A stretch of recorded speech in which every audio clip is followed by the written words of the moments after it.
आज की जो वीडियो है वो रिलेटेड है यूनिट 2 मैटर है, पार्ट 2 है, लेक्चर 2 है हमारा एनसीपी सिलेबस जो है 2022 टू 2023 है।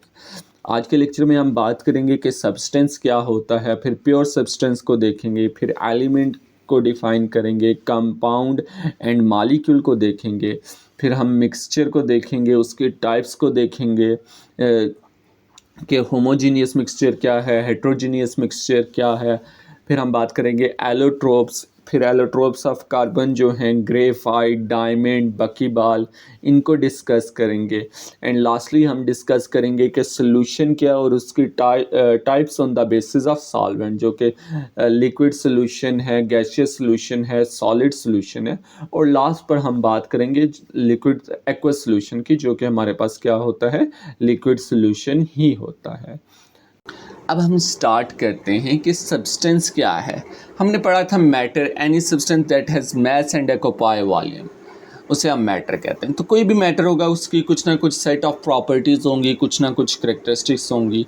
अगर वो करेक्टरिस्टिक उसकी किसी दूसरे मैटर से डिफरेंट हैं तो हम उस मैटर को क्या कह देंगे कि ये सब्सटेंस है। फॉर एग्जांपल हमारे पास ऑक्सीजन हो गया, उसकी प्रॉपर्टीज़ वाटर से बिल्कुल डिफरेंट होंगी, तो ऑक्सीजन हमारे पास एक सब्सटेंस है। और वाटर की ऑक्सीजन से डिफरेंट है तो वाटर भी हमारे पास एक सब्सटेंस है। इसी तरह carbon dioxide, urea, glucose, these are all substances. अब आता है हमारे पास कि प्योर सब्सटेंस क्या है। कुछ सेट ऑफ करेक्टरिस्टिक्स होती हैं प्योर सब्सटेंस की। सबसे पहले कि made of single type of particle. अच्छा, यहाँ पर हम टर्म यूज़ कर रहे हैं पार्टिकल। पार्टिकल एक ब्रॉडर टर्मिनोलॉजी है, इसमें एटम्स आ जाएंगे, आयन्स आ जाएंगे, इसमें आप मॉलिक्यूल ले सकते हैं, एलिमेंट ले सकते हैं, कंपाउंड ले सकते हैं, मॉलिक्यूलर आइन। तो ये एक ब्रॉडर टर्मिनोलॉजी है हमारे पास। तो सिंगल टाइप ऑफ पार्टिकल है। अगर एटम है तो सारे एटम से बने होंगे, सिंगल काइंड ऑफ। अगर मॉलिक्यूल है तो वो substance single kind of molecule से बना होगा। लेट्स से वाटर है, वाटर एक्चुअली मॉलिक्यूल भी है और इसे हम कंपाउंड भी कह सकते हैं। तो ये सिंगल टाइप ऑफ मॉलिक्यूल या सिंगल टाइप ऑफ कंपाउंड से मिलके बना होगा, फिक्स्ड कंपोजिशन होगी। तो हमारे पास वाटर मॉलिक्यूल क्या होता है, H2O, जैसा कि आप यहाँ पर देख भी रहे हैं। तो हर वाटर मॉलिक्यूल, इस सब्सटेंस का हर मॉलिक्यूल जो होगा वो एक ऑक्सीजन और 2 हाइड्रोजन से मिलके बना होगा, यानी हर मॉलिक्यूल की कंपोजिशन फिक्स होगी और डिस्टिंक्ट केमिकल प्रॉपर्टीज़ होंगी। इसकी एक अपनी एक ख़ास क्या होंगी, प्रॉपर्टीज़ होंगी। तो ऐसे सब्सटेंस को हम कह देते हैं प्योर सब्सटेंस है। आगे हम चलेंगे कि एलिमेंट क्या होता है। Before talking about what element is, we have to know what is atomic number. तो एटॉमिक नंबर क्या होता है, हमें पता है कि एटम का जो स्ट्रक्चर होता है उसके न्यूक्लियस में प्रोटॉन होते हैं। जो नंबर ऑफ प्रोटॉन्स हैं उसको हम क्या कहते हैं कि वो एटॉमिक नंबर है। लेट्स से हमारे पास कार्बन है, अगर हम इसके काउंट करें 1 2 3 4 5 6, इसके 6 प्रोटॉन है, तो हम कह सकते हैं कि कार्बन का एटॉमिक नंबर क्या है, 6 है। अब एलिमेंट है क्या, ये एक प्योर सब्सटेंस है, यानी कि सिंगल काइंड ऑफ पार्टिकल से मिलके बना होता है। इसके जितने भी एटम्स होंगे, पार्टिकल्स होंगे, एटम्स होंगे, उन सब का एटॉमिक नंबर क्या होगा, सेम होगा। क्योंकि ये सेम काइंड ऑफ एटम से मिलके बना है। इसको फर्दर अगर आप जितना मर्जी ब्रेक कर लें, ये दूसरे सिंपलर सब्सटेंसेस में ब्रेक डाउन नहीं होगा। फिर हमारे पास एग्जांपल आ जाती हैं गोल्ड। गोल्ड में जितने भी एटम्स होंगे उन सब का एटॉमिक नंबर क्या है, हमारे पास 79 है। इसको ब्रेक आप फर्दर सिंपलर सब्सटेंसेस में नहीं कर सकते, क्योंकि सारे गोल्ड के एटम है, सबकी प्रॉपर्टीज सेम है, सारे एक ही तरह के सब्सटेंस है और सब्सटेंस में डिवाइड नहीं हो सकते। कार्बन डाइऑक्साइड जितने भी एटम्स हैं उनका एटॉमिक नंबर 6 होगा। ऑक्सीजन में जितने भी एटम्स हैं, ऑक्सीजन O2 है, 2 एटम्स है हमारे पास, तो इन सब का एटॉमिक नंबर हमारे पास 8 होगा, जैसा कि आप यहाँ पर देख भी सकते हैं O2 की डायग्राम। आगे हम चलते हैं कि कंपाउंड क्या होता है।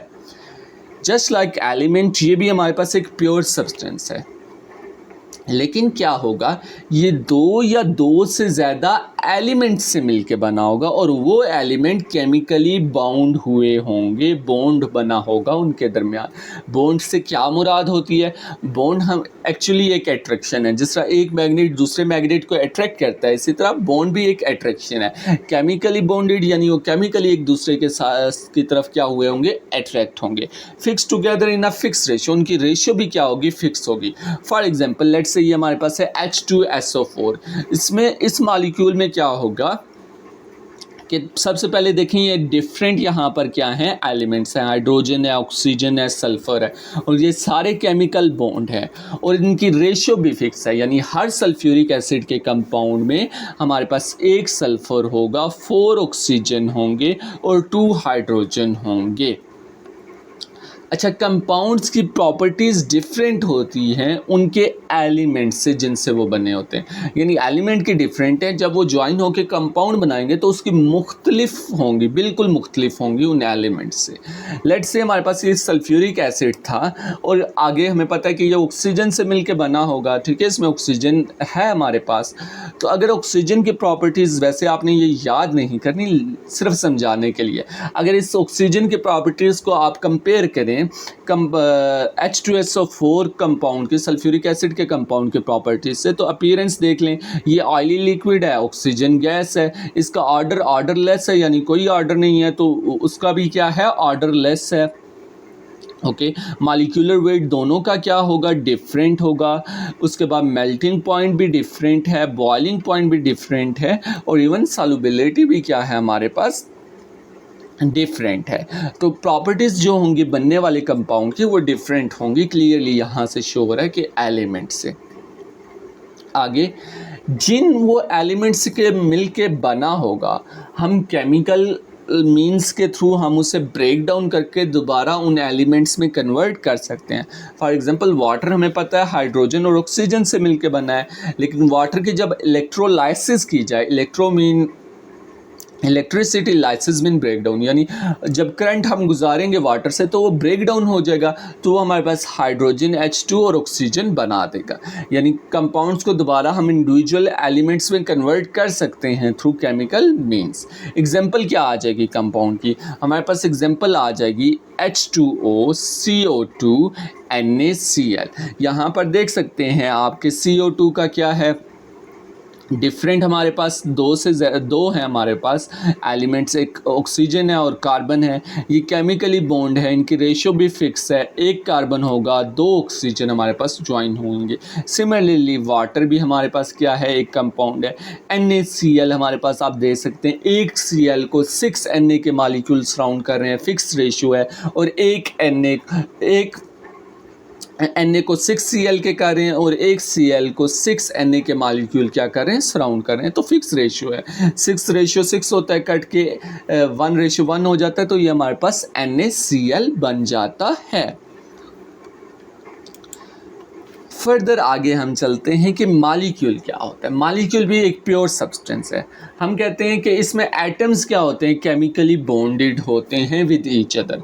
हम ये नहीं कहते 2 आर मोर डिफरेंट, हम सिर्फ ये कहते हैं कि एटम्स जो हैं वो केमिकली बॉन्ड हो गए। अब हमें पता है कि अगर एलिमेंट है तो उसमें भी O2 की बात करें हम, तो उसमें 2 ऑक्सीजन के मॉलिक्यूल क्या हुए हैं? एटम्स क्या हुए हैं? केमिकली बॉन्ड हुए हुए हैं। तो एज पर डेफिनेशन O2 हमारे पास क्या हुआ? मॉलिक्यूल। P4 की एग्जांपल यहाँ पर देख लें, कितने? 1 2 3 4 फास्फोरस के एटम्स आपस में केमिकली बॉन्ड हुए हैं। डेफिनेशन पे फिट आता है, इसका मतलब P4 हमारे पास क्या है?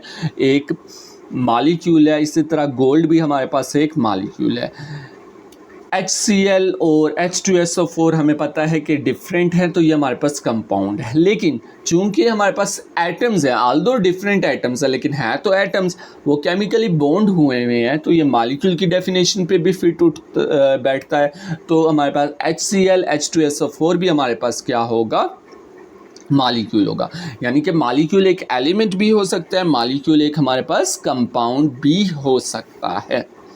अब होप सो आपको पता चल गया होगा कि एलिमेंट और कंपाउंड में मेन डिफरेंस क्या है, कि एलिमेंट सिमिलर एटम से मिलके बना होता है और कंपाउंड डिफरेंट एटम से मिलके बना होता है। तो अब आपने क्या करना है, इनको देखते जाएं और मुझे बताते जाएं either this molecule is element और कंपाउंड। सबसे पहले आता है ऑक्सीजन O2, तो इसको बताइए। राइट, ऑक्सीजन जो कि सिमिलर दो ऑक्सीजन के एटम से मिलके बना है, तो ये हमारे पास एलिमेंट है। कार्बन डाइऑक्साइड का बताइए। राइट, कार्बन डाइऑक्साइड हमारे पास दो डिफरेंट एटम्स, एक कार्बन और दो ऑक्सीजन से मिलके बना हुआ है, तो ये डिफरेंट एटम्स है कार्बन और ऑक्सीजन, तो ये हमारे पास कंपाउंड है। सिमिलरली हाइड्रोजन का वीडियो को आप पॉज करें और इसको सॉल्व करने की कोशिश करें, फिर मैं आपको बताऊंगा इसका आंसर क्या है। राइट, अब चूंकि हाइड्रोजन है दो सिमिलर H के एटम से मिलके बना है, तो ये हमारे पास एलिमेंट होगा। वाटर डिफरेंट है, एक हाइड्रोजन है एक ऑक्सीजन है, तो ये हमारे पास कंपाउंड है। सोडियम एलिमेंट है। NaCl दो डिफरेंट एटम्स हैं, तो ये हमारे पास कंपाउंड है। आयरन डिफरेंट Fe के हमारे पास क्या होते हैं, एटम्स प्रेजेंट होते हैं आयरन में, तो ये एलिमेंट है। NH3 दो डिफरेंट हमारे पास एटम्स ज्वाइन हुए होते हैं, तो कंपाउंड है। Au गोल्ड हमारे पास आ गया, तो सिमिलर गोल्ड के हमारे पास क्या होते हैं, एटम्स प्रेजेंट होते हैं गोल्ड मेटल में, तो ये हमारे पास क्या है, एलिमेंट है। मीथेन CH4 है, डिफरेंट हमारे पास एटम्स है, तो ये हमारे पास कंपाउंड है। होप सो आपको यहाँ तक कंप्लीट कवर हो गया होगा कि हमारे पास सब्सटेंस क्या है, हमारे पास एलिमेंट क्या है, कंपाउंड क्या है और मॉलिक्यूल क्या है। अब हम आगे चलते हैं, इम्पॉर्टेंट टॉपिक मिक्सचर। जब वर्ड मिक्सचर है तो आपको पता है कुछ ना कुछ क्या हुआ होगा, मिक्स हुआ होगा, और जब किसी में कोई चीज़ मिक्स हो जाती है तो वो प्योर नहीं रहती। जैसे दूध में पानी डाल दो तो वो प्योर नहीं रहेगा, तो इसलिए मिक्सचर हमारे पास क्या है, इम्प्योर सब्सटेंस है। इसमें क्या होंगे, दो या दो से ज़्यादा प्योर सब्सटेंसेस होंगे। जैसे दूध प्योर था और पानी प्योर था, ये प्योर सब्सटेंस जब मिले तो इम्प्योर सब्सटेंस मिक्सचर बन गया, दूध पानी। लेकिन इनकी इंडिविजुअल सब्सटेंस की करेक्टरिस्टिक क्या रहेंगी, वही रहेंगी, ये रिटेन रखेंगे, इनकी इंडिविजुअल करेक्टरिस्टिक्स नहीं जाएगी। जैसे सैंड और आयरन को हम मिक्स कर दें, दो प्योर सब्सटेंस थे, एक सैंड था और एक आयरन था, इनको मिक्स किया और हमारे पास सैंड प्लस आयरन का हमारे पास मिक्सचर बन गया। अब आयरन के करेक्टरिस्टिक्स वही रहेंगी, सैंड की वही रहेंगी, लेकिन ओवरऑल ये मिलके हमारे पास मिक्सचर बना देते हैं। ओके, इनमें सेम टाइप ऑफ पार्टिकल नहीं होंगे, क्योंकि सेम टाइप ऑफ पार्टिकल तो प्योर सब्सटेंस में होते हैं, ये तो इम्प्योर सब्सटेंस है, तो इसमें सेम टाइप ऑफ पार्टिकल लाजमी नहीं है कि हों। हम इसे दोबारा क्या कर सकते हैं, प्योर सब्सटेंस में कन्वर्ट कर सकते हैं by physical method. For example sand थी हमारे पास, आयरन था, हम मैग्नेट करेंगे तो आयरन मैग्नेट से अलग हो जाएगा। सॉल्ट है हमारे पास प्लस वाटर है, हमने मिक्स किया हुआ है, हम उसे बॉईल करेंगे, वाटर सारा इवेपोरेट हो जाएगा, पीछे हमारे पास क्या रह जाएगा, सॉल्ट रह जाएगा। तो फिजिक्स, चूँकि ये केमिकली कंबाइन नहीं हुए होते, तो हम फिज़िकल मेथड से इन्हें क्या कर सकते हैं, सेपरेट कर सकते हैं। अब एग्जाम्पल देख लेते हैं। वाटर कंटेनिंग डिजॉल्व्ड ऑक्सीजन, इसी तरह हमारे पास stable salt dissolved in water है, ये होमोजीनियस है। होमोजीनियस क्या होता है आगे चल के हम देखेंगे। मिक्सचर, एयर जो है हमारे पास मिक्सचर है, इसी तरह ऑयल प्लस वाटर, ये हमारे पास भी क्या होता है, मिक्सचर होता है, लेकिन ये हेट्रोजीनियस क्या है। अब आगे हम चलते हैं कि होमोजीनियस क्या है और हेट्रोजीनियस क्या है। याद रखिए, जब भी किसी चीज़ को डिवाइड किया जाता है तो कोई ना कोई बेसिस होती है, डिवाइड किया जाता है। ह्यूमन है, एनिमल्स है, कोई ना कोई बेसिस है। कार है, मोटरसाइकिल है, कार के 4 टायर, मोटरसाइकिल के 2 टायर, तो किसी न किसी बेसिस पे हम क्या कर सकते हैं, डिवाइड करते हैं। तो मिक्सचर को on the basis of phase of mixture हम क्या करते हैं, 2 में डिवाइड करते हैं, होमोजीनियस मिक्सचर और हेट्रोजीनियस मिक्सचर। फेज से क्या मुराद है, फेज से कि वो दिखते कैसे हैं। सबसे पहले बात करते हैं कि होमोजीनियस मिक्सचर क्या है। होमो मीन्स सेम, जीनियस हम कहते हैं काइंड को। तो इसमें क्या होती है, सेम काइंड होती है, यानी डिफरेंट कंपोनेंट विजिबल नहीं होते। जैसे HCl इन वाटर है, हमें नज़र नहीं आएगा। HCl भी कलरलेस होता है, वाटर भी कलरलेस है, मिक्स होके हमें एक कलरलेस सोल्यूशन नज़र आएगा। हमें ये नहीं पता चल सकता कि इसमें डिफरेंट चीज़ें मिक्स हुई हैं। इसी तरह साल्ट है, हम वाटर के अंदर डाल देते हैं, हमें डिफरेंट कंपोनेंट विजिबल नहीं होते, ओनली वन फेज़ इसको बोलते हैं। चूँकि डिफरेंट विजिबल नहीं है तो फेज़ हमारे पास क्या है, वन है। फेज़ वन है, इसका मतलब ओवरऑल कंपोजिशन क्या है, हमारे पास यूनिफॉर्म है, यानी कि ओवरऑल जो साल्ट है NaCl है वो ओवरऑल सॉल्यूशन में हमारे वाटर में क्या है, फैला हुआ है। इसको हम होमोजीनियस मिक्सचर में ना सॉल्यूशन इसकी एक क्या होती है, एग्जाम्पल होती है। सॉल्यूशन क्या है वो हम आगे चल के देखेंगे, उसकी टेंशन लेने की आपको ज़रूरत नहीं है। आगे चलते हैं। Example, salt dissolved in water, air है, विनीगर है, HCl इन वाटर है, शुगर इन वाटर है, a lot of example there are. अब बात आती है हेट्रोजीनियस मिक्सचर की। हेट्रो का मतलब डिफरेंट है, जीनियस हम कहते हैं काइंड को, तो इसमें डिफरेंट काइंड होंगी, तो हमें नाम शो कर रहा है कि इसकी कंपोजिशन यूनिफॉर्म नहीं होगी, दिखने में हमें डिफरेंट कंपोनेंट विजिबल होंगे, वन फेज़ नहीं होगा। चूँकि डिफरेंट कंपोनेंट है तो हमें क्या होंगे, मल्टीपल फेज़ नज़र आ रहे होंगे। जैसे कि आप देख रहे होंगे यहाँ पर ऑयल भी हमें नज़र आ रहा है और साथ साथ हमें क्या नज़र आ रहा है, वाटर भी नज़र आ रहा है। दो डिस्टिंक्ट हमें फेज़, दो डिस्टिंक्ट हमें क्या नज़र आ रहे हैं, कंपोनेंट नज़र आ रहे हैं। एग्जाम्पल में इसकी हमारे पास कोलाइड होते हैं, सस्पेंशन होते हैं। क्या चीज़ है कोलाइड, क्या चीज़ है सस्पेंशन, ये मिक्सचर की एक टाइप है, ये आगे चल के पढ़ेंगे। एग्जाम्पल को देखें तो सैंड प्लस वाटर आप कर सकते हैं, ऑयल प्लस वाटर, सैलेड आप कर सकते हैं जो हम घर में बनाते हैं। तो ये सारी डिफरेंट क्या है, हेट्रोजीनियस मिक्सचर की एग्जाम्पल हैं। होप सो यहाँ तक मिक्सचर आपको कवर हो गया होगा। मिक्सचर की type on the basis of phase of mixture कि दिखने में वो कैसा है। आगे हम चलते हैं एलोट्रोप्स की तरफ। एलोट्रोप वर्ड निकला है एलोस। एलोस का मतलब होता है अदर, ट्रोप्स हम कहते हैं वे है या फॉर्म है या मैनर है। तो एलोट्रोप्स क्या हुआ कि डिफरेंट इसकी क्या होंगी, फॉर्म्स होंगी। तो याद रखिए एलोट्रोप की डिफरेंट स्ट्रक्चरल फॉर्म्स होती हैं।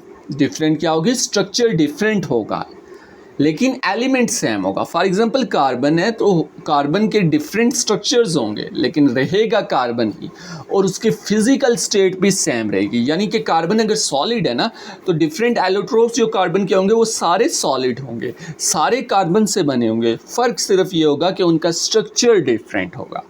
अब आती है बात कि एलोट्रोपी क्या है। ये किस एबिलिटी एक एलिमेंट की या ये प्रॉपर्टी एक एलिमेंट की कि वो डिफरेंट फिजिकल फॉर्म में एग्जिस्ट करता है, इसको हम क्या कहते हैं, एलोट्रोप्स कहते हैं। यहाँ पर फिजिकल फॉर्म से मुराद सॉलिड लिक्विड गैस नहीं है, यहाँ पे फिजिकल फॉर्म से मुराद कि उनका स्ट्रक्चर डिफरेंट है। ठीक है, याद रखिएगा यहाँ पे फिजिकल फॉर्म से क्या मुराद है कि उनका स्ट्रक्चरल फॉर्म क्या होंगी, डिफरेंट होंगी, not in terms of solid liquid और गैस। तो ये हम क्या कहते हैं, इसको हम एलोट्रोपी कहते हैं। आगे हम चलते हैं एलोट्रोप्स ऑफ कार्बन। तो तीन है हमारे पास, ग्रेफाइट है, डायमंड है, फ्लोरेंस है जिसे हम बकीबाल भी कहते हैं। अच्छा, रैदर कि इनको मैं क्या करूं, सेपरेटली एक्सप्लेन करूं, that will be quite difficult for you people to remember. तो मैंने एक टेबल बनाया हुआ है, comparison table, that will be quite easy for you to remember. तो चलें हम टेबल वाइज ऐसे करते हैं। सबसे पहले हमारे पास ग्रेफाइट है, देन डायमंड है, देन हमारे पास बकीबाल है। सबसे पहले बात करते हैं स्ट्रक्चर की। तो ये हमारे पास क्या होता है, ग्रेफाइट का स्ट्रक्चर फ्लैट होता है। अगर आप इस डायग्राम को भी गौर से देखें ना तो फ्लैट लेयर्स हैं, देखें डिफरेंट हमारे पास क्या है, लेयर्स। तो वो हमारे पास क्या कह रहे हैं, 2D लेयर्स हैं। 2D अगर आप गौर से देखें, एक हमारे पास क्या है, एक्सिस है और एक हमारे पास क्या है, वाई एक्सिस। यहाँ पर जी एक्सिस नहीं है। तो हमारे पास ये क्या है, 2D लेयर्स हैं। और ये कह रहा है हेक्सागोनली अरेंज्ड कार्बन एटम। हेक्सा हमारे पास, हेक्सा मीन 6, गोन मीन साइड, यानी कार्बन एटम 6 साइड पे अरेंज है। अगर हम काउंट करें एक को तो 1 2 3 4 5 6। तो अगर आप देखें एक हेक्सागोन को, 6 साइडेड रिंग को देखें तो इसमें 6 कार्बन एटम्स क्या हैं, अरेंज है। आगे चलते हैं हमारे पास डायमंड की तरफ, तो वो कह रहा है टेट्राहेड्रल नेटवर्क है। टेट्रा मीन 4, हेड्रल हम कहते हैं फेस को हम कह सकते हैं हेड्रल, या हम कह सकते हैं सरफेस को। तो इसकी 4 फेसेस होंगी, 4 सरफेस होंगी। तो वो कह रहा है 3D है। फर्स्ट ऑफ ऑल 3D को देख लें तो ये हमारे पास एक्स एक्सिस है, ये हमारे पास क्या है, वाई एक्सिस है, और यहाँ पर आप देख सकते हैं जी एक्सिस। तो हमारे पास डायमंड 3D होता है। तो टेट्राहेड्रल है, तो ये देख ले 1 2 3 4 फेसेस इसके हमारे पास हैं मौजूद। यहाँ पर आप शेप भी देख सकते हैं, ये क्लियरली यहाँ पर आपको शो हो रही होगी टेट्राहेड्रल की शेप। आगे चलते हैं बकीबाल C60, यानी कि इसके अंदर 60 कार्बन एटम्स होंगे, और बॉल शो कर रहा है कि ये क्या होगी, बॉल शेप होगी। तो ये फुटबॉल शेप हॉलो स्ट्रक्चर होता है जिसमें 20 हेक्सागोन होते हैं, हेक्सा 6 गोन साइड और 12 पेंटागोन होंगे। पेंटा मीन हमारे पास पेंटा 5 को कहते हैं, गोन साइड को। तो यहाँ पर हेक्सागोनल रिंग्स होंगी और पेंटागोनल। यहाँ पर अगर आप देखें 1 2 3 4 5, तो ये एक पेंटागोन है, और यहाँ पर अगर आप देखें 1 2 3 4 5 6, तो ये हमारे पास हेक्सागोन है। अब हम आगे चलते हैं कि इसकी बॉन्डिंग कैसे होती है। तो अगर आप ग्रेफाइट को गौर से देखें, हर कार्बन एटम, कार्बन याद रखिएगा 4 बॉन्ड बनाता है। कार्बन कितने बॉन्ड बनाता है, 4 बॉन्ड। लेकिन ग्रेफाइट में अगर आप गौर से देखें तो हर कार्बन एटम हमारे पास कितने बॉन्ड बना रहा है, 3 बॉन्ड बना रहा है। तो अब आप सोच रहे होंगे कि अगर वो 4 बॉन्ड बनाता है, यहाँ पर 3 बॉन्ड बना रहा है, तो कंपाउंड हमारे पास क्या होना चाहिए, स्ट्रक्चर हमारे पास अनस्टेबल होना चाहिए। स्ट्रक्चर हमारे पास अनस्टेबल नहीं होता। क्यों? क्योंकि वो जो 4th बॉन्ड जो उसने बनाना होता है, उसके जो इलेक्ट्रॉन्स होते हैं वो मूव करते रहते हैं। मूव करने की वजह से स्ट्रक्चर हमारे पास क्या हो जाता है, स्टेबल हो जाता है। तो हर कार्बन एटम यहाँ पर 3 बॉन्ड बनाएगा और लेयर की फॉर्म में। देखिए यहाँ पर 4 लेयर्स जो है आपको शो हुई हुई है, और अगर आप देखें 1 2 3, हर कार्बन एटम 3 के साथ क्या कर रहा है, बॉन्ड बना रहा है। डायमंड की बात करें तो यहाँ पर हर कार्बन एटम 4 के साथ बॉन्ड बना रहा है, और बकीबाल की बात करें तो यहाँ पर हर कार्बन एटम जो है 3 अदर कार्बन एटम के साथ बॉन्ड बना रहा होता है। और याद रखिए जो बॉन्ड बना रहे हैं ना, ये कवलेंट बॉन्ड होते हैं। कवलेंट बॉन्ड क्या होते हैं, अभी परेशान होने की ज़रूरत नहीं है। बॉन्ड तो मैंने आपको बता दिया ना, अट्रैक्शन। कवलेंट का मतलब होता है कि इलेक्ट्रॉन शेयर, आगे चल के डिटेल में पढ़ेंगे, ठीक है। वैसे कवलेंट हम कहते हैं इलेक्ट्रॉन शेयरिंग, और बॉन्ड हमारे पास होता है अट्रैक्शन। आगे हम चलते हैं इंटरमॉलिक्यूलर फोर्सेस। ओके, इंटरमॉलिक्यूलर हम कहते हैं फोर्सेस बिटवीन द मॉलिक्यूल्स, ठीक है। अब अगर लेयर्स की देखें, या आप सिंपली क्या लिख सकते हैं, यहाँ पर फोर्सेस ऑफ अट्रैक्शन लिख लें। ओके, यहाँ पर लेयर्स के दरमियान देखें तो लेयर्स के दरमियान डॉटेड है, डॉटेड लाइंस आपको दिख रही होंगी। ये डॉटेड लाइन शो कर रही हैं कि हर लेयर दूसरी लेयर से वीकली जो है अट्रैक्टेड है। इन वीकली अट्रैक्टेड फोर्सेस को हम वैंडर वाल फोर्सेस भी कहते हैं। लेकिन weekly forces of attraction between layers आपकी बुक में लिखा है, तो आप इसको फॉलो कर सकते हैं। आगे हम चलते हैं डायमंड की तरफ। डायमंड में सारे देखें कि क्या है, कवलेंट बॉन्ड है, कोई डॉटेड लाइन आपको शो नहीं होगी। इसी तरह बकीबाल में जाएं तो हमारे पास जो फोर्सेस ऑफ अट्रैक्शन है वो हमारे पास क्या होती हैं, कोवलेंट बॉन्ड्स ही होते हैं। मॉलिक्यूल में जो एटम्स हैं वो कोवलेंट बॉन्ड के थ्रू ही क्या हुए होते हैं, अटैच हुए होते हैं। नेक्स्ट प्रॉपर्टी की तरफ जाएं तो मेल्टिंग पॉइंट। अच्छा, फर्स्ट ऑफ ऑल देखिए मेल्टिंग होता क्या है। हम कहते हैं सॉलिड टू लिक्विड जो होता है उसको हम मेल्टिंग कहते हैं। आपने 8 या लोअर क्लासेस में पढ़ा होगा। ओके, सॉलिड की हमने पीछे प्रॉपर्टीज़ पढ़ी कि एटम्स जो हैं टाइटली बॉन्ड है, और लिक्विड में हम क्या कहते हैं कि एटम्स स्लाइड पास्ट कर सकते हैं, वो एक दूसरे के ऊपर मूव कर सकते हैं। फ्रीली मूव नहीं करते लेकिन स्लाइड कर सकते हैं। ओके, अब अगर मेल्टिंग पॉइंट की बात कर रहे हैं, चूँकि देखें ग्रेफाइट में क्या है, लेयर्स हैं, और लेयर्स जो हैं वो वीकली अट्रैक्टेड हैं। तो वीकली अट्रैक्टेड हैं तो कम फोर्स हमें लगानी पड़ेगी इसको स्लाइड अपार्ट करने में। क्योंकि कम फोर्स लगानी पड़ेगी स्लाइड पास्ट के लिए, तो इसका मेल्टिंग पॉइंट क्या होगा, कम होगा, राइट। डायमंड की देखें तो यहाँ पर जितने भी एटम्स अटैच हैं ये टाइटली बॉन्ड टुगेदर हैं, ठीक है। चूँकि कवलेंट बॉन्ड है तो ये टाइटली बॉन्ड टुगेदर हैं, तो हमें ज़्यादा टेम्परेचर प्रोवाइड करना पड़ेगा कि ये बॉन्ड ब्रेक हों, और बॉन्ड जब ब्रेक होंगे तो फिर ही वो स्लाइड पास्ट कर सकेगा। तो इसका मेल्टिंग पॉइंट क्या होता है, यही रीज़न है हाई होता है। बकीबाल का मेल्टिंग पॉइंट आपकी बुक में मेंशन नहीं है, वैसे इसका होता भी नहीं है क्योंकि इसका स्ट्रक्चर जो है वो डिस्टर्ब हो जाता है, लेकिन हम इसे करेंगे नहीं क्योंकि आपके सिलेबस में इंक्लूडेड नहीं है। वैसे अगर आप करना चाहें तो आप ये लिख सकते हैं कि इसका जो मेल्टिंग पॉइंट इसका नहीं होता। रीज़न क्या है कि जैसे ही टेम्परेचर हाई होता है इसका स्ट्रक्चर जो है वो डिस्टर्ब हो जाता है। आगे हम चलते हैं electrical conductivity. Before going to the electrical conductivity, can you tell me what electricity is? Okay, हम इलेक्ट्रिसिटी किससे कहते हैं? हम कहते हैं जो इलेक्ट्रॉन मूव कर रहे हैं, movement of charges is known as electricity. ठीक है। अब अगर किसी मॉलिक्यूल में इलेक्ट्रॉन मूव कर रहे हैं तो वो इलेक्ट्रिसिटी को कंडक्ट कर सकेगा। अगर इलेक्ट्रॉन मूव ही नहीं कर रहे तो इलेक्ट्रॉन मूव है ही नहीं किसी में इलेक्ट्रॉन एक्स्ट्रा, तो वो मूव नहीं करेंगे। मूव नहीं करेंगे तो इलेक्ट्रिसिटी पास नहीं होगी, तो वो इलेक्ट्रिकल कंडक्टर नहीं होगा। याद रखिए जब हमने बॉन्डिंग पढ़ी थी हमने कहा था कार्बन 3 के साथ बॉन्ड होता है और उसका एक इलेक्ट्रॉन जो है हमारे पास फ्री होता है। अब चूँकि एक इलेक्ट्रॉन फ्री है तो वो मूव कर सकता है। अब चूँकि वो मूव कर सकता है तो उससे वो इलेक्ट्रिकली कंडक्टिव होगा, तो ये गुड कंडक्टर होता है। डायमंड की बात करें तो डायमंड में चूंकि फ्री इलेक्ट्रॉन ही है, हर कार्बन एटम 4 बॉन्ड बना रहा है, तो ये इलेक्ट्रिकल कंडक्टिव नहीं है, नॉन कंडक्टर लिखेंगे। बकीबाल का आपकी बुक में मेंशन नहीं है तो करने की ज़रूरत नहीं है। आगे हम चलते हैं हार्डनेस पे।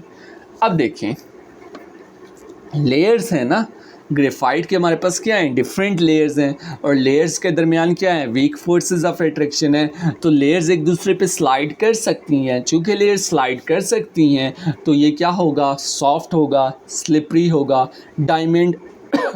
डायमंड क्या है, टाइटली पैक टुगेदर है। हर एटम 4 एटम के साथ क्या हुआ हुआ है, अटैच हुआ हुआ है कार्बन एटम। चूँकि ये टाइटली पैक टुगेदर कम्पैक्ट बड़ा सा स्ट्रक्चर है, ठीक है, ये इसको हम कहते हैं जॉइंट मॉलिक्यूल। बहुत ज़्यादा इसमें कार्बन एटम्स होते हैं, तो ये हार्डेस्ट मटेरियल होता है। बकीबाल की करें, आल्दो ये भी क्या है हमारे पास टाइटली पैक टुगेदर है, कोवलेंट बॉन्डिंग है इसके अंदर, लेकिन ये हालो स्ट्रक्चर होता है। इसके अंदर क्या होते हैं, limited number of carbon atom होते हैं, हालो स्ट्रक्चर होता है। तो ये हमारे पास क्या होता है, सॉफ्ट होता है as compare to diamond and also as compare to the graphite. आगे यूजेस की बात करें तो ग्रेफाइट एज अ लुब्रिकेंट हम यूज़ करते हैं, पेंसिल्स में यूज़ करते हैं। चूँकि ये गुड कंडक्टर है तो एज अ इलेक्ट्रोड सेल्स में भी यूज़ होता है। डायमंड चूँकि हार्डेस्ट है तो इसे कटिंग के लिए यूज़ करते हैं, ज्वेलरी के लिए तो आपको पता ही है, और हम इन्हें हाई प्रिसीजन इंस्ट्रूमेंट, कुछ इंस्ट्रूमेंट में यूज़ करते हैं ताकि रीडिंग की प्रिसीजन जो है काफ़ी ज़्यादा अच्छी हो। बकीबाल नैनो टेक्नोलॉजी में ये काफ़ी यूज़ होता है, ड्रग डिलीवरी के लिए यूज़ होता है, और मटेरियल साइंस में भी इसका इस्तेमाल किया जाता है। अच्छा, कुछ एक्स्ट्रा इन्फॉर्मेशन जो आपकी बुक में दी गई है, हम बात कर चुके हैं कि ग्रेफाइट की लेयर्स क्या कर सकती हैं, स्लाइड अपार्ट कर सकती हैं, लेकिन वो बॉन्ड फिर भी ब्रेक नहीं होते। डायमंड की बात करें तो pure crystalline allotrope of carbon है, प्योरेस्ट क्रिस्टलाइन है। फिर बात करें बकीबाल तो उसे हम क्या कहते हैं, फ्लोरेंस भी कहते हैं। अच्छा, क्रिस्टलाइन का मतलब होता है दो तरह के ना हमारे पास सॉलिड होते हैं वैसे जनरली, एक क्रिस्टलाइन होते हैं और एक अमार्फस। क्रिस्टलाइन में बहुत ऑर्डरली आइटम्स अरेंज्ड होते हैं, इसलिए उसे क्रिस्टल बोलते हैं, साफ नज़र आता है, ऑर्डरली अरेंज होते हैं आइटम इसलिए। और जो अमार्फस होता है उसमें क्या होते हैं, डिसअरेंज्ड होती है। आपकी बुक में है नहीं, लेकिन क्रिस्टलाइन के लिए मैंने आपको कहा कि आपको बता दूँ। आगे हमारे पास आ जाता है सोल्यूशन। तो सोल्यूशन को देख लेते हैं, फिर टाइप्स ऑफ सोल्यूशन हम जो है आज ही कर लेते हैं। तो सबसे पहले सोल्यूशन क्या है, तो हमने कहा था कि सोल्यूशन हमारा होमोजीनियस पढ़ा था, तो उसमें हमने सोल्यूशन पढ़ा था। तो ये एक होमोजीनियस मिक्सचर है। अच्छा, जब हम मिक्सचर कह रहे हैं तो अल्टीमेट बात है 2 या 2 से ज़्यादा हमारे पास इसमें प्योर सब्सटेंसेस होंगे।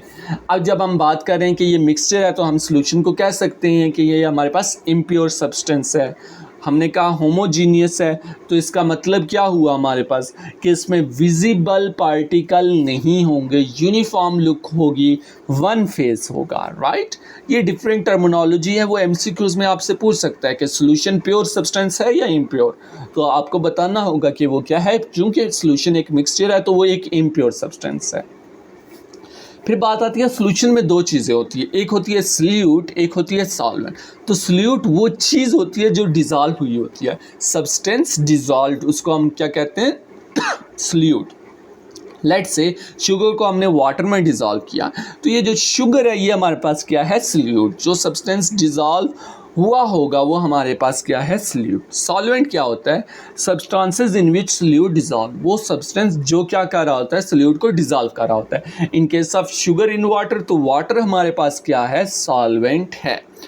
और हम अगर बात कर लें इसी तरह जो नमक है वो पानी के अंदर डिज़ोल्व हुआ है, तो नमक हमारे पास क्या होगा सॉल्यूट होगा, और वाटर चूँकि उसे डिज़ोल्व कर रहा है तो वो हमारे पास solvent. Hope so you can understand this. अब बात करते हैं पार्टिकल साइज़। आगे चल के कंपैरिजन में आएगा ये particle size, either these are stable और नॉट, लेकिन यहाँ पर भी हम कवर कर सकते हैं। तो इनका जो पार्टिकल साइज़ है ये हमारे पास 1 नैनोमीटर से लेस होता है, ठीक है। अब सबसे पहले बात करते, ये कह रहा है सॉल्यूशन जो हमारे पास होते हैं वो स्टेबल होते हैं। सबसे पहले बात करते हैं कि स्टेबल क्या चीज़ होती है। जब हम किसी भी केमिस्ट्री में कहेंगे ना कि ये मॉलिक्यूल या ये कंपाउंड या ये चीज़ हमारे पास स्टेबल है, इसका मतलब ये है कि अगर हम उसे छोड़ देंगे ना इसी तरह नेचर में, तो वो चेंज नहीं होगी। सॉल्यूशन को आप डिज़ोल्व करके छोड़ दें, थोड़ा बहुत हिला हुलू भी रहें, तो वो सॉल्यूशन ही रहता है। शुगर को आप वाटर में डिज़ोल्व करें, उसको बेशक हिला के डिज़ोल्व करके छोड़ दें, वो ये नहीं होता कि दोबारा जो है शुगर जो है वो क्रिस्टल बन के वाटर से अलग हो जाए, वो डिज़ोल्व ही रहती है। इसलिए हम कहते हैं सॉल्यूशन हमारे पास स्टेबल हैं। लेकिन अगर कोई चीज़ हमने रखी और थोड़ी देर बाद वो दोबारा रिकन्वर्ट होगी वापस अपनी असल फॉर्म में, तो वो हमारे पास होती है अनस्टेबल। चूँकि सॉल्यूशन रिकन्वर्ट नहीं होता तो ये हमारे पास स्टेबल है। रिकन्वर्ट ना होने का मतलब कि सॉल्यूट सॉल्वेंट से सेपरेट नहीं होता, खुद ब खुद हमें करना पड़ता है। हमने करना है अगर सेपरेट, तो हम हीट करेंगे, वाटर इवेपोरेट हो जाएगा, पीछे हमारे पास शुगर रह जाएगी। अब टाइप्स ऑफ सॉल्यूशन की बात करते हैं। हम बार बार कह रहे हैं कि हर डिवीजन या हर टाइप्स की कोई ना कोई बेसिस होती है। तो अभी जो हम टाइप्स करने जा रहे हैं ये किस बेस पे हैं, ये फिज़िकल स्टेट ऑफ सॉल्वेंट, कि आइदर सॉल्वेंट हमारे पास लिक्विड है, सॉलिड है या गैस है। तो 3 तरह के हमारे पास टाइप्स आती हैं। सबसे पहले लिक्विड सॉल्यूशन आएंगे, फिर गैसियस सॉल्यूशन आएंगे, फिर सॉलिड सॉल्यूशन आएंगे। अगेन जस्ट लाइक प्रीवियस, मैंने इसको क्या किया है कंपैरिजन के फॉर्म में कर दिया ताकि आपके लिए याद करने में आसानी हो और आल्सो मुझे समझाने में और आपको समझने में आसानी हो। सो गैसियस सॉल्यूशन हमने पहले लिखा, फिर हमारे पास लिक्विड सॉल्यूशन है, फिर सॉलिड। स्टेट ऑफ सॉल्यूशन यानी सॉल्यूशन बनने के बाद क्या स्टेट होगी। गैसियस सॉल्यूशन जो होगा गैस में होगा, लेट्स से हमारे पास एयर है तो वो गैस में ही रहेगी। लिक्विड सॉल्यूशन में हमारे पास लिक्विड ही रहेगा, वाटर इन मिल्क कर लें। हमारे पास सॉलिड सॉल्यूशन है तो वो उसकी स्टेट ऑफ सॉल्यूशन हमारे पास सॉलिड ही रहेगी, जैसे ब्रोंज, ब्रॉस, अलाइज जो हमारे पास होते हैं। आगे चल के देखेंगे अलाइज क्या होता है। आगे हम चलें तो स्टेट ऑफ सॉल्वेंट क्या है, यानी जो चीज़ सॉल्यूट को डिज़ोल्व कर रही होगी उसकी क्या स्टेट होगी। तो गैसियस सॉल्यूशन में वो गैस होगी, लिक्विड सॉल्यूशन में वो लिक्विड होगी, सॉलिड सॉल्यूशन में वो क्या होगी सॉलिड होगी। आगे चलें अगर सॉल्यूट, तो फ्लूइड गैसियस सॉल्यूशन में गैस भी हो सकता है, लिक्विड भी हो सकता है, सॉलिड। लिक्विड सॉल्यूशन में भी सेम होगा, फ्लूइड क्या हो सकता है गैस हो सकता है, लिक्विड हो सकता है, सॉलिड हो सकता है। सॉलिड सॉल्यूशन में हमारे पास क्या होगा, जो हमारे पास फ्लूइड है वो गैस भी हो सकता है, लिक्विड भी हो सकता है और सॉलिड भी हो सकता है। होप सो आपसे एग्जामिनर पूछ सकता है व्हाट आर गैसियस सॉल्यूशन। तो आल्दो मैंने डेफिनेशन नहीं लिखी तो आप यहाँ से बना सकते हैं। अ gaseous solution is a solution whose solvent is gas and it can has gas, liquid or solid as a solute, and the state of the solution remains gaseous form. फिर आगे हम चलते हैं एग्जाम्पल्स की तरफ। तो हमने कहा ना कि जो सॉल्वेंट है, गैसियस सॉल्यूशन में गैस रहेगा, सल्यूट कुछ भी हो सकता है सॉलिड लिक्विड गैस में से। तो सबसे पहले बात करते हैं हम गैस प्लस गैस, सॉल्वेंट भी गैस है और हमारे पास सल्यूट भी गैस है। तो हर्बेट प्रोसेस होता है, हर्बेट प्रोसेस में अमोनिया बनती है, ठीक है। ये क्या होता है, इसमें हम हाइड्रोजन और नाइट्रोजन को मिक्स करते हैं, मिक्स करने के बाद हमारे पास NH3 अमोनिया बन जाता है। तो ये जो मिक्सचर है ये किसका है, हमारे पास सल्यूट भी क्या है, गैस है, सॉल्वेंट भी क्या है, गैस। हाइड्रोजन और नाइट्रोजन दोनों हमारे पास क्या होती हैं, गैसियस फॉर्म में होती हैं। यूरिया प्रिपरेशन, इसमें अमोनिया और कार्बन डाइऑक्साइड, अमोनिया भी गैसियस फॉर्म में होती है, कार्बन डाइऑक्साइड भी क्या होती है हमारे पास, गैसियस फॉर्म में। लिक्विड सॉल्यूशन की तरह चलें तो हमारे पास सॉल्वेंट लिक्विड होगा और सल्यूट हम गैस ले रहे हैं। तो जो हम ये फिजी ड्रिंक पीते हैं, Pepsi, Coca Cola, carbonated drink, क्या होता है हमारे पास, वाटर होता है या वो लिक्विड होगा, उसके अंदर कार्बन डाइऑक्साइड क्या हुई होती है, कंप्रेस हुई होती है, डिज़ोल्व हुई भी होती है। सॉलिड टू सॉलिड की, सॉलिड सॉल्यूशन की बात करें तो सॉल्वेंट हमारे पास सॉलिड रहेगा, गैस हमारे पास सल्यूट है। तो घी में हम क्या करते हैं कि निकल कैटालिस्ट होता है जो कि सॉल्वेंट है हमारे पास, और निकल आपको पता है सॉलिड है, मेटल है। इससे हम क्या करते हैं, गैस को, हाइड्रोजन गैस को क्या करते हैं जो कि सल्यूट है, पास ऑन करवाते हैं। तो ये एग्जांपल हो जाएगी। आगे हम चल लें तो हम फिर अगेन सॉल्वेंट वही ले रहे हैं, हम सल्यूट लिक्विड कर रहे हैं। तो सॉल्वेंट हमारे पास गैस है, सल्यूट लिक्विड है। तो आपके पास क्लाउड्स होते हैं, मिस्ट होती है, फॉग होती है। इसमें क्या होता है, सॉल्वेंट गैस है और सल्यूट आपके पास क्या है, लिक्विड पार्टिकल है। इसी तरह स्प्रे होता है आपके पास, परफ्यूम होता है, वो भी क्या है, गैस सॉल्वेंट है उसमें, और लिक्विड क्या है, सल्यूट है। लिक्विड की बात करें तो सॉल्वेंट लिक्विड है, लिक्विड सॉल्यूशन की बात करें तो सॉल्वेंट लिक्विड है हमारे पास, सल्यूट भी क्या है, लिक्विड है। इसमें आप विनीगर की एग्जांपल ले लें, एसिटिक एसिड होता है, लिक्विड फॉर्म में होता है, उसको हम वाटर के अंदर क्या कर देते हैं, डिज़ोल्व कर देते हैं। रेक्टिफाइड स्पिरिट है, इथानॉल में हम क्या कर देते हैं, वाटर को डिज़ोल्व कर देते हैं। रेक्टिफाइड स्पिरिट क्या, थोड़ा सा आगे चल के पढ़ेंगे हम। फिर हमारे पास क्या है, सॉलिड सॉल्यूशन की बात करें तो सॉल्वेंट सॉलिड है हमारे पास, लिक्विड जो है सल्यूट है। अमलगम, ओके, यहाँ पर सल्यूट हमारे पास मेटल है, इसको हम किस में डिज़ोल्व कर रहे हैं, मरकरी में हम डिज़ोल्व करें, जो कि क्या है हमारे पास, सॉल्वेंट है। याद रखें हम इसे सॉलिड लिक्विड इसलिए कहते हैं क्योंकि जब सॉल्यूशन ओवरऑल बन जाता है ना, तो मरकरी किस में कन्वर्ट हो जाता है, सॉलिड में कन्वर्ट हो जाता है। इसलिए हम सॉल्वेंट को क्या लेते हैं, एज अ सॉलिड ले रहे होते हैं। आगे हम चलते हैं, अब हम सल्यूट सॉलिड लेंगे तीनों में। तो हमारे पास गैसियस सॉल्यूशन में हमारे पास गैस सॉल्वेंट है, सल्यूट हमारे पास सॉलिड है। तो स्मोक की एग्जांपल ले ले, एयर में कार्बन पार्टिकल जो कि सॉलिड फॉर्म में होते हैं, प्रेजेंट होते हैं। फिर हमारे पास लिक्विड सॉल्वेंट है, सॉलिड हमारे पास क्या है, सल्यूट है इन लिक्विड सॉल्यूशन। तो ब्राइन की एग्जांपल ले लें, ब्राइन में क्या होता है, सॉलिड सॉल्ट होता है हमारे पास, इन वाटर होता है। आप शुगर सिरप ले लें, आप ग्लूकोज को क्या करते हैं, शुगर को क्या करते हैं, वाटर के अंदर डिज़ोल्व कर लेते हैं। शुगर हमारे पास क्या है, सॉलिड है, लिक्विड जो है हमारे पास वाटर होता है। फिर आगे हम बात करें सॉलिड सॉल्यूशन की, तो सॉलिड हमारे पास सॉल्वेंट है, सॉलिड ही हमारे पास सल्यूट है। अलाइक एग्जांपल ले लें, ब्रास, ब्रोंज, मेटल सॉल्वेंट होता है और मेटल ही हमारे पास क्या होता है, सल्यूट होता है। अब आते हैं कुछ इंपॉर्टेंट पॉइंट जो आपको पता होना बहुत इम्पॉर्टेंट है। सबसे पहले रेक्टिफाइड स्पिरिट कैसे बनती है, तो हम शुगर कैन के फर्मेंटेशन करते हैं। अब आप सोच रहे होंगे कि फर्मेंटेशन क्या है, तो जब किसी फूड पे या कार्बोहाइड्रेट पे आप क्या लें, माइक्रो ऑर्गेनिज्म एक्ट करते हैं ना, तो वो उस फूड को खाते हैं, तो उस फूड को इनडायरेक्टली हमारे लिए वो क्या कर देते हैं, डिस्ट्रॉय कर देते हैं। तो उसको हम कहते हैं कि क्या हो गया, अब फर्मेंटेशन हो गया, यानी acting of micro organism on any carbohydrate, उसे हम फर्मेंटेशन कह देते हैं।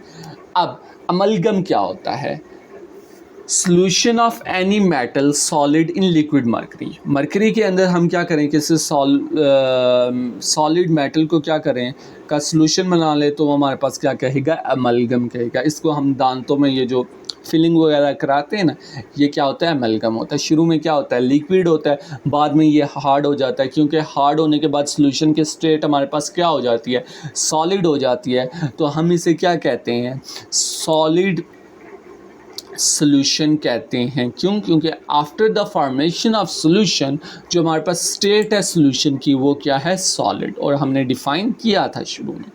आगे हम चलते हैं अलॉयज़ क्या होते हैं। डिफरेंट मेटल्स को जब मिक्स किया जाता है ना तो हमारे पास एक अलॉय बन जाता है, जैसे कि ब्रास है, ब्रोंज है, स्टील है।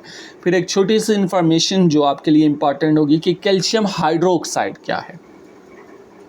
एक कंपाउंड है हमारे पास कैल्शियम हाइड्रोक्साइड, इसको हम ट्रीट करते हैं केमिकल बर्न्स वगैरह, अगर कोई स्पिलेज वगैरह हो जाए हैंड पे तो उसको ट्रीट करने के लिए हम कैल्शियम हाइड्रोक्साइड को यूज़ करते हैं। एज ए एंट एसिड भी यूज़ करते हैं, यानी आपको बहुत ज़्यादा एसिडिटी हो गई है तो आपको कैल्शियम हाइड्रोक्साइड दे दिया जाएगा ताकि आपकी एसिडिटी क्या हो जाए, आपके स्टमक की एसिडिटी कम हो जाए। ये एज अ बेस एक्ट करता है। इसका मतलब जब एंट एसिड है हमारे पास तो एसिडिटी को रिमूव कर रहा है, तो ये एज अ बेस एक्ट कर रहा होता है उस वक्त। आगे लास्ट छोटा सा टॉपिक है एक्वस सॉल्यूशन, इसको कवर कर लेते हैं। एक्वस सॉल्यूशन हमारे पास क्या होता है? देखिए सॉल्यूशन क्या होता है, होमोजीनियस मिक्सचर होता है, राइट। और एक्वस का मतलब क्या है, एक्वा से निकला है, और एक्वा हम किसे कहते हैं, वाटर कहते हैं। यानी ये सॉल्यूशन होगा जिसमें वाटर प्रेजेंट होगा। और मोस्टली आपको पता है वाटर क्या एक्ट कर रहा होता है, एज अ सॉल्वेंट एक्ट कर रहा होता है। तो हम कह सकते हैं एक्वस सॉल्यूशन कैसे बनेगा, किसी सब्सटेंस को हम वाटर के अंदर डिज़ोल्व करेंगे तो एक्वस सॉल्यूशन बनेगा। सॉल्वेंट हमेशा हमारे पास क्या रहेगा, वाटर। सॉल्यूट कुछ भी हो सकता है, वो लिक्विड हो सकता है, वो सॉलिड हो सकता है, वो हमारे पास गैस हो सकता है। अच्छा, अब हम ना एक्वस सॉल्यूशन को ट्रू सॉल्यूशन भी कहते हैं। क्यों? हमने कहा था सॉल्यूशन स्टेबल होते हैं, राइट। स्टेबल मैंने आपको बताया था, रख दो वो दोबारा रिकन्वर्ट नहीं होते अपनी पहली वाली फॉर्म में। तो जब हम एक्वस सॉल्यूशन बनाते हैं ना तो ये एक्वस सॉल्यूशन रिकन्वर्ट नहीं होता, ये स्टेबल होता है। चूँकि एक्वस सॉल्यूशन हमारे पास स्टेबल है ये, तो ये हमारे पास क्या है, ट्रू सॉल्यूशन है। इन केस अगर ना होता तो ये हमारे पास फॉल्स सॉल्यूशन होता। अगर एक्वस सॉल्यूशन स्टेबल ना होता तो ये एक्वस सॉल्यूशन फॉल्स सॉल्यूशन होता। चूँकि ये स्टेबल है तो हम इसे ट्रू सॉल्यूशन कहते हैं। और मोस्टली बहुत ज़्यादा हम इसे क्या करते हैं, लैब्स में यूज़ करते हैं। एग्जांपल, शुगर सॉलिड है, हम इसे वाटर में डिज़ोल्व कर लें, टेबल सॉल्ट को वाटर में डिज़ोल्व कर लें तो हमारे पास एक्वस सॉल्यूशन बन जाएगा। बस लास्ट पॉइंट हमने कवर करना है आज के लेक्चर में कि वाटर को हम यूनिवर्सल सॉल्वेंट क्यों कहते हैं। अच्छा, जब भी कोई भी क्वेश्चन है ना तो टर्मिनोलॉजी पे बहुत गौर किया करें। कोई चीज़ आप याद कर रहे हो, कोई चीज़ आप पढ़ रहे हो, तो terminology matters a lot, then matters definition कि वो क्या है। आपको पता होगा तो आप रीजनिंग कर सकते हैं। अब हम टर्मिनोलॉजी पे गौर करते हैं। यूनिवर्सल यानी कि यूनिवर्स, पूरी दुनिया। सॉल्वेंट यानी कि ऐसा चीज़ जो दूसरे सॉल्यूट को क्या कर सकते हैं, डिज़ोल्व कर सकते हैं। वाटर यूनिवर्सल सॉल्वेंट है, यानी यूनिवर्स बहुत सी चीज़ों को ये क्या करेगा, अपने अंदर डिज़ोल्व कर सकेगा। क्योंकि मेजॉरिटी ऑफ कंपाउंड्स जो अर्थ में प्रेजेंट है, अर्थ क्रस्ट में प्रेजेंट है, क्रस्ट अर्थ के ऊपर वाले हिस्से को कहते हैं, राइट, प्रेजेंट है, उसको ये वाटर डिज़ोल्व कर लेते हैं। इसको हम क्या कह सकते हैं, यूनिवर्सल सॉल्वेंट भी कहते हैं।